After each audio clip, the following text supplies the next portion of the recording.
মুখ বন্ধ হন কিসের জন্য বলে এগুলা মেনটেন করি মুই তো মুখ বন্ধ করি কেন যেগুলা মেনটেন করে সত্যি সেগুলো আমি দেখাই মুখ ঠান্ডা যেহেতু এমনি না হয় মেনটেন করে না চললে চলবাইনি হবে সংসারে মেনটেন করে চলি বলেই রক্ষা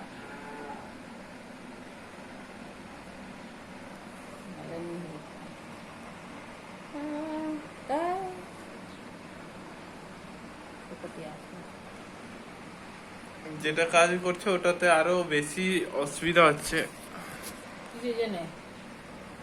শরীরের অসুবিধা হচ্ছে। মানে করি তাই কদিন কষ্ট করে তারপরে বন্ধ করে দেব, কি দরকার মোর অত কষ্ট করে করবার। আগে যেরকম তোমার ধকল যাচ্ছিল না, এখন কাজটা করে বেশি ধকল গেছে আর এখন বেশি শরীরটা ঝটকে গেছে। মানে